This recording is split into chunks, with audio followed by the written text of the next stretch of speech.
Nós vamos ler então Samuel, 1 Samuel 29, 30 e 31. 1 Samuel 29, capítulo 1. Os filisteus concentraram todas as suas tropas em Afeg, e Israel acampou junto à fonte que existe em Jezreel. Enquanto os governantes filisteus avançavam com seus grupos de 100 e de 1000, Davi e sua milícia marchavam na retaguarda de Aquis. Então os comandantes dos filisteus questionaram: que estão fazendo aqui esses hebreus? E Aquis lhes explicou: é Davi, que fora servo de Saul, rei de Israel. Há mais de um ano que está comigo e não encontrei nele nenhum motivo de censura, desde o dia em que passou a servir-me até este momento. Os líderes dos filisteus se opuseram a ele, solicitaram a Aquis: manda que este homem vá embora, que retorne à cidade que tu lhes designaste. Não venha ele conosco à batalha, para que não se volte contra nós em meio ao combate. Pois como agradaria ele mais ao seu senhor, senão com a cabeça dos homens que temos aqui? Ora, por acaso não é este aquele Davi de quem se cantava, dançando: Saul matou seus milhares, mas Davi matou dezenas de milhares.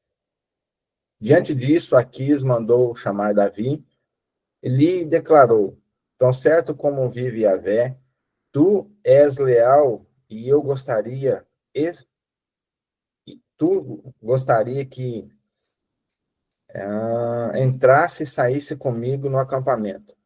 Porquanto não encontrei nada que pudesse manchar tua honra, desde o primeiro dia em que nos associamos até o presente momento.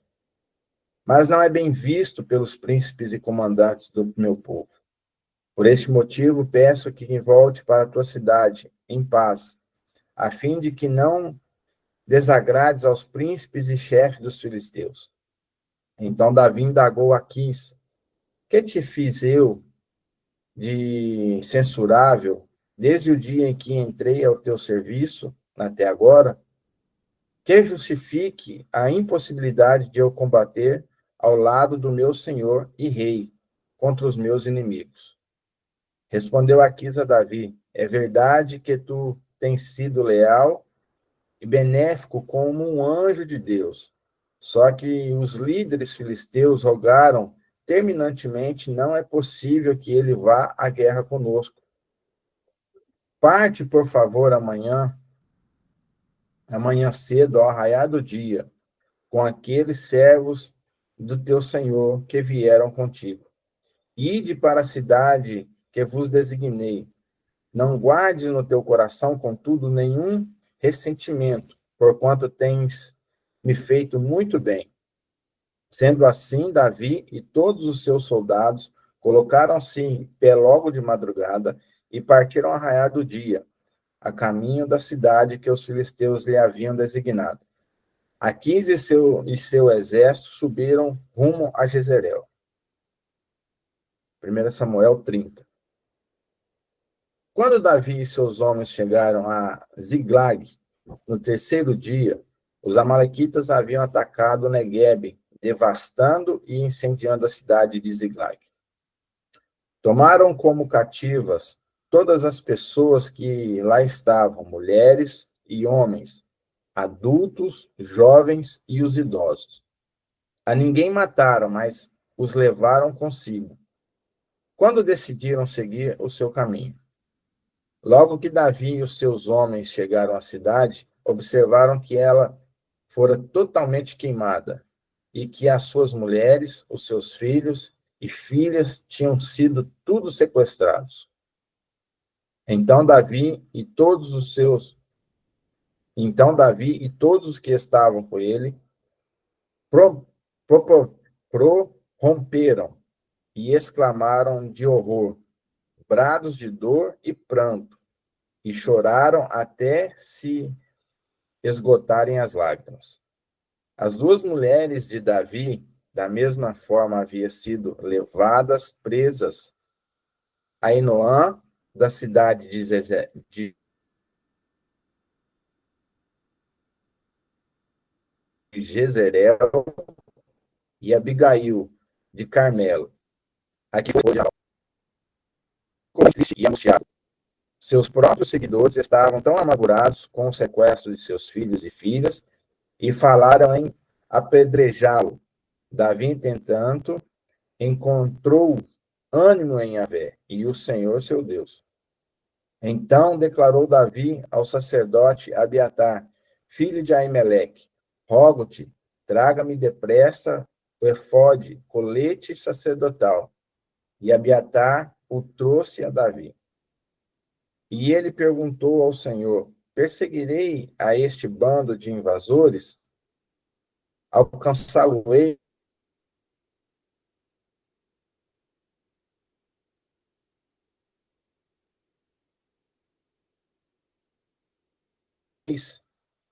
E a resposta foi: sim, persegue-os, porque certamente os alcançarás, e libertarás os prisioneiros. Daí serão alguns, porquanto cerca de 200 deles estavam absolutamente sem forças para atravessar o ribeiro. No entanto, Davi e 400 homens continuaram a perseguição. Encontraram um egípcio no campo e o trouxeram a Davi. Ofereceram-lhe pão.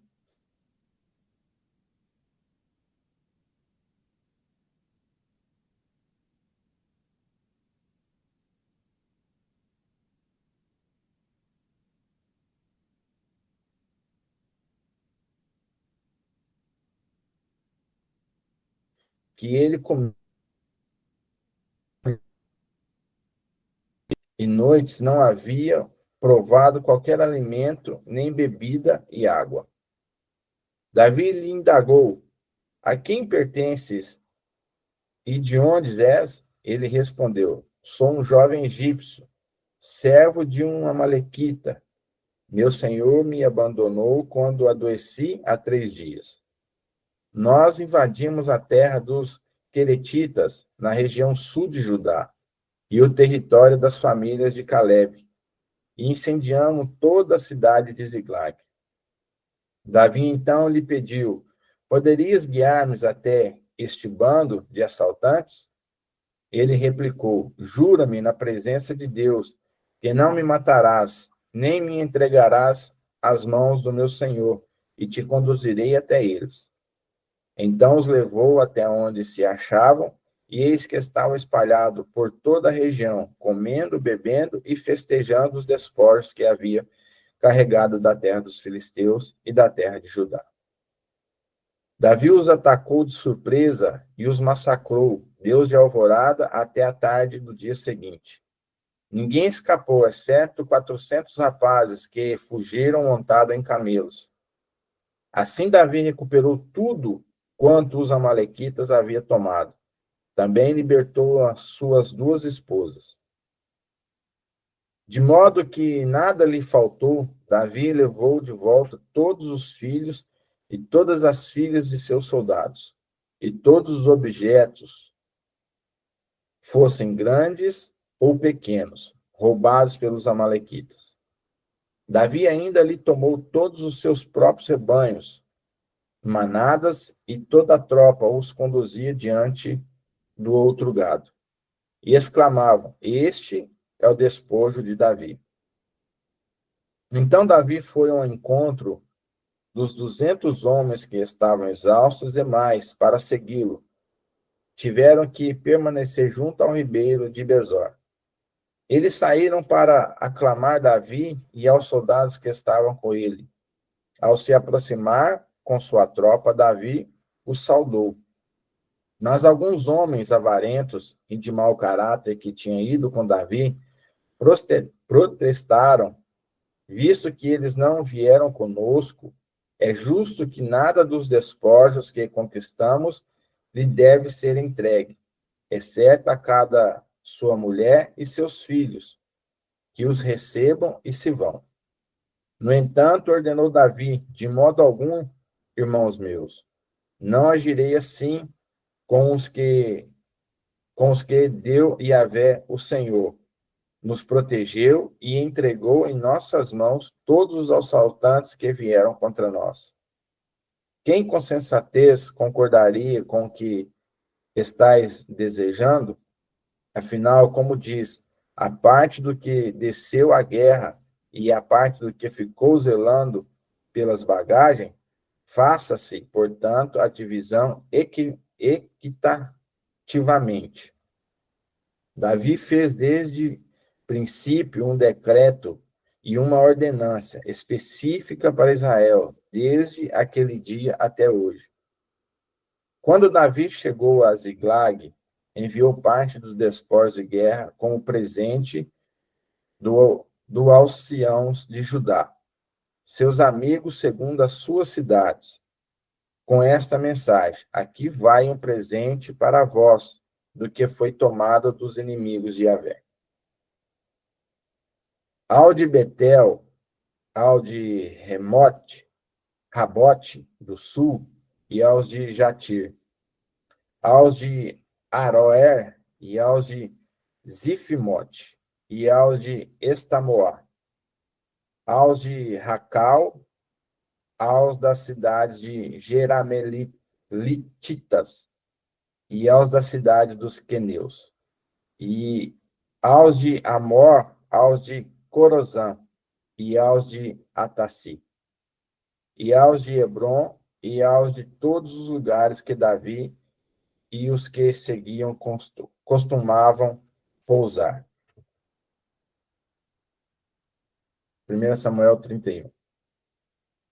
E aconteceu que, em combate com os filisteus, os soldados de Israel foram postos em fuga e muitos caíram mortos no monte de Gilboa.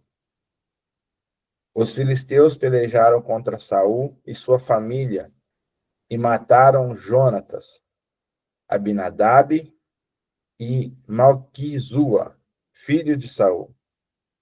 A batalha agravou-se contra Saul, e os flecheiros o alcançaram e os feriram gravemente.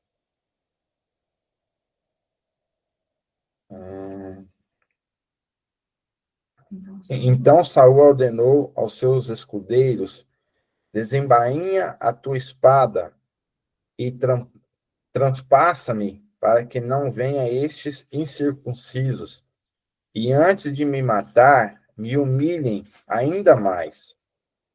Mas o seu escudeiro não conseguiu obedecê-lo. Então, imediatamente, Saul puxou sua própria espada e atirou-se sobre ela.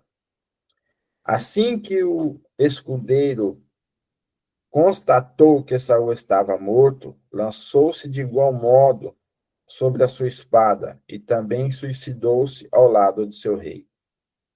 E assim sucedeu que Saul, seus 3 filhos, seu escudeiro e todos os seus soldados morreram naquele dia.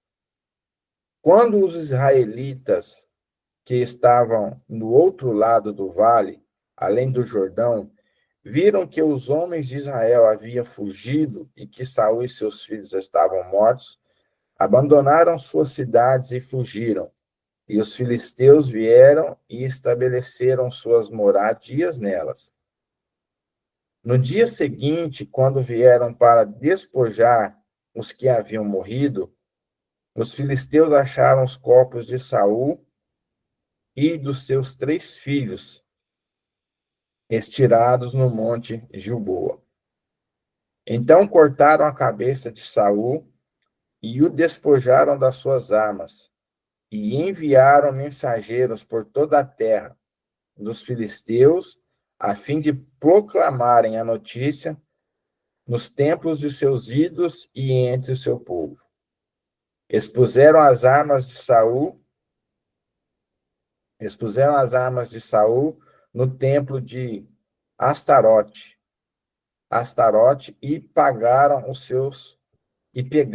pregaram seus cadáveres, deceptado a cabeça nas muralhas de Bet-San. Quando os habitantes de Lavete, Gilade, Jabes e Gileade tomaram conhecimento do que os filisteus haviam feito a Saul e aos seus, os mais corajosos dentre todo o povo foram durante a noite a Bet-san, tiraram das muralhas os corpos de Saul e de seus 3 filhos e os levaram para a cidade de Jabes, onde os cremaram. Depois recolheram seus ossos e os entreteram debaixo da mangueira de Jabes e jejuaram durante 7 dias.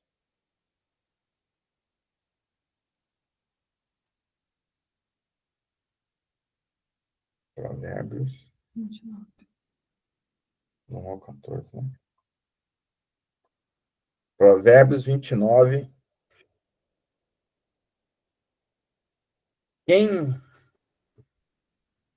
Quem reteça a nunca diante das repressões será quebrado de repente sem remédio. Quando os justos se multiplicam, o povo se alegra. O povo se aflige quando o perverso governa. O filho que ama a sabedoria é o orgulho do seu pai. Quem anda com mulheres imorais dá fim tudo que possui. Quando o governo é honesto, o país tem segurança, mas quando o governo cobra impostos demais, a nação acaba em desgraça. O homem que bajula seu próprio está apenas construindo uma armadilha para si mesmo. Os ímpios são capturados nas artimanhas de seus próprios pecados, mas o justo anda livres e felizes. O justo se interessa em militar pela causa dos necessitados. O ímpio não tem a inteligência para dedicar-se a isso. Os zombadores alvoroçam toda uma cidade, mas os sábios conseguem apaziguar grandes conflitos. Quando um sábio se dispõe a discutir com um tolo, quer que se zangue, quer ira, jamais terá descanso. Os assassinos detestam a pessoa íntegra, mas os homens retos protegem a vida de quem vive em integridade. O insensato expande todas as suas paixões, mas o sábio as reprime e acalma sua alma. Se um chefe dá atenção às palavras mentirosas, seus auxiliares todos se tornam perversos. O enfraquecido e o opressor se encontram, é Yahvé, o Senhor, quem deu a cada um o dom de enxergar. O rei que julga o pobre com verdade estabelecerá seu trono para sempre. Amém. Amém. Glória a Deus. Bênção demais.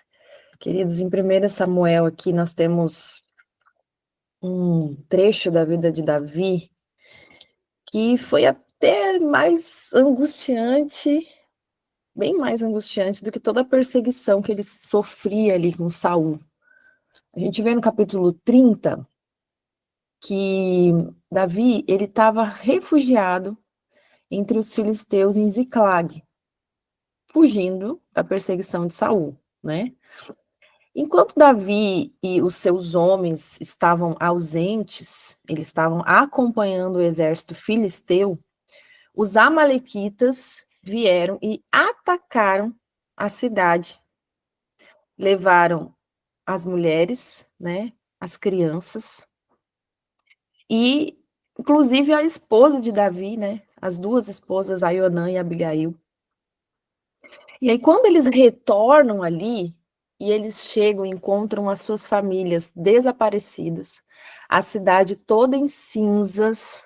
Os homens de Davi ficaram tão desesperados, eles ficaram tão furiosos, que eles começaram a falar em apedrejar Davi. Eles estavam culpando Davi por aquela tragédia. E aí aqui é um momento assim de absoluto desespero, né? Porque Davi, ele foi traído pelos seus próprios seguidores. A família dele foi capturada e a liderança dele estava sendo questionada. E aí a gente vê que Davi ele toma uma decisão. Esse é o ponto para essa manhã. Esse é o cerne dessa palavra para a sua vida nessa manhã. Davi ele toma uma decisão de se fortalecer no Senhor, o seu Deus. Gente, isso aqui é poderoso. É poderoso. Davi ele toma essa decisão. No versículo, a palavra diz assim, ó. Deixa eu abrir o versículo aqui. Davi ficou profundamente angustiado, pois os homens falavam em apedrejá-lo. Todos estavam amargurados por causa dos seus filhos e suas filhas. Davi, porém, se fortaleceu no seu Deus. Ah, queridos, que chave poderosa para essa manhã. A gente vê aqui esse versículo no original, no hebraico, tem algumas palavras que são palavras-chave que nos dão uma amplitude, né, maior sobre esse versículo. Essa palavra se angustiou, ela vem da raiz sahar, e quer dizer estar em aperto, estar em aflição extrema, extrema. Pensa numa aflição extrema. A palavra aqui, né, apedrejá-lo. Aqui, quando você vê esse termo apedrejá-lo no hebraico, era uma forma de execução que era reservada para crimes gravíssimos, os crimes mais graves que existia. E a palavra alma amarga, né? Essa amargura que representa essa amargura profunda da alma. E a palavra se fortaleceu, essa expressão se fortaleceu, ela indica uma ação que ele tomou, que não foi uma ação automática, foi uma ação deliberada, né? Então, olha quantas perdas Davi teve nessa situação. Gente, ele já estava sendo perseguido por Saul. A coisa já não estava bonita, né? Já não estava um mar de rosas. E aí vai, né? E acontece essa tragédia. Olha, Davi teve perda material, porque Ziclag foi toda queimada. Ele teve perda, né? Ali pessoal, familiar, suas esposas, seus filhos foram capturados. E ele teve ali a perda da liderança, porque os seus próprios homens queriam matar ele. Então, essa é um trecho da história de Davi mais desesperadoras que ele teve. Pior, muito pior do que quando ele fugia de Saul, porque agora os seus próprios aliados estavam se voltando contra ele, né? Sua família estava lá, sabe-se lá onde, sabe-se lá o que tinha acontecido. Tudo podia ter passado na mente de Davi ali naquele momento. Mas a palavra de Deus nos diz que Davi se fortaleceu no Senhor, queridos. Quando ele toma essa decisão de se fortalecer no Senhor, mesmo diante das circunstâncias, é que muda tudo. Absolutamente muda tudo. Esse foi o ponto crucial que mudou todo aquele cenário, que mudou todo aquele destino. Então, entenda, Davi ele teve uma ação deliberada. Não foi algo que aconteceu automaticamente. Diante da circunstância que você está vivendo hoje, as coisas não vão acontecer no automático. Você tem que tomar uma decisão deliberada. Você tem que tomar esse passo, né? Essa decisão que vai mudar tudo, que é confiar no Senhor. É se fortalecer no Senhor, é buscar a força que você precisa nele. É se encher cada célula do teu corpo, cada pensamento teu, cada emoção do teu coração se fortalecer na rocha inabalável, naquele que é a fonte de todas as coisas. Foi um processo interno. É isso que você precisa entender nessa manhã. Foi uma decisão consciente. Davi estava consciente de buscar essa força no Senhor. Ele reconecta, ele se reconecta com a fonte de poder. Meu Deus, aleluia. Você está entendendo? Você está pegando um manto nessa manhã? Então, Davi, ele vai se lembrar das promessas de Deus sobre a unção dele como rei de Israel. A gente vê aqui no versículo 7, esse que eu li foi o 6, tá? No versículo 7 mostra que ele imediatamente consultou o Senhor. Ele manda trazer o éfode, né? O éfode era aquele colete sacerdotal, ele manda trazer o éfode, ele consulta o Senhor. E ele pergunta para o Senhor o que ele deveria fazer, qual é a direção que ele deveria tomar, o que ele deveria, Senhor, eu devo perseguir, eu devo ir atrás deles. Ele pergunta humildemente para o Senhor diante daquela situação. Ele não vai, não culpa o Senhor, não se faz de vítima, não se joga no chão e não chora que nem um bebê. Ele não faz isso, queridos. Ele toma uma posição de se fortalecer e ele pergunta para o Pai o que ele deve fazer. Isso mostra aqui uma ação, uma atitude madura de Davi. Uma atitude de confiança total, de rendição ao Senhor. Ele não ficou paralisado pela crise. Meu Deus. Ele não ficou paralisado pela crise, mas ele age. Ele agiu baseado na direção e na confiança no Senhor. É tremendo demais. Meu Deus. Gente, e a gente sempre vê paralelo de Yeshua com Davi, né? E Yeshua, ele fala, quando ele está no Getsemane, que a alma dele estava profundamente triste até a morte. Os discípulos dele ali abandonaram ele, né? Mas houve o fortalecimento no Senhor. Yeshua estava ali, falando com o Pai. No momento de mais angústia ali da vida dele, ele estava ali, falando com o Pai, se fortalecendo no Pai. E a palavra diz, em Lucas 22:43, que apareceu-lhe um anjo do céu que o fortalecia. A tua fonte de poder, a tua fonte de força é o Senhor, querido. Diante da circunstância, da situação que for, Ele é a tua fonte de poder. Se reconecte a Ele. Se fortaleça nele, busca direção nele. A gente vê que Davi, aqui, ele não vai buscar vingança quando ele é traído pelos seus próprios aliados ali, né? Mas ele volta-se para Deus no momento de crise. Ele age com base na direção de Deus e não na emoção humana. Meu Deus do céu. Aleluia, obrigado, Senhor. Ele não age segundo as emoções, ele não é manipulado pelas suas emoções. Forte, hein? Forte. Como se fortalecer no Senhor, queridos? Buscar uma comunicação direta com Ele, estabelecer uma comunicação direta com o Pai, dia a dia, não só no momento do ardor, no momento da dificuldade, né? O problema é que tem pessoas que às vezes só quer falar com Deus quando o negócio aperta. A gente tem que ter uma comunicação diária com Ele, estabelecer um fluxo de uma comunicação diária com o Senhor. Meditar nas promessas e no caráter de Deus. Né? Buscar examinar o nosso coração, voltar-se para Ele, se arrepender quando tem que se arrepender, ter um coração aberto e um coração ensinável e aprender definitivamente a confiar, apesar das circunstâncias. A gente precisa ir para esse nível, né? O povo de Deus precisa entrar nesse nível de literalmente, definitivamente aprender a confiar, apesar das circunstâncias. Então é tremendo, queridos, é tremendo esse trecho.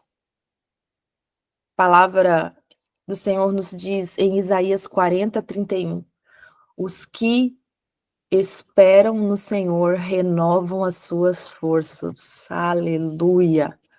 Oh, glória. Amém? Os que esperam no Senhor renovam as suas forças. Quer mais um versículo para você pegar, escrever aí nas tábuas do teu coração nessa manhã?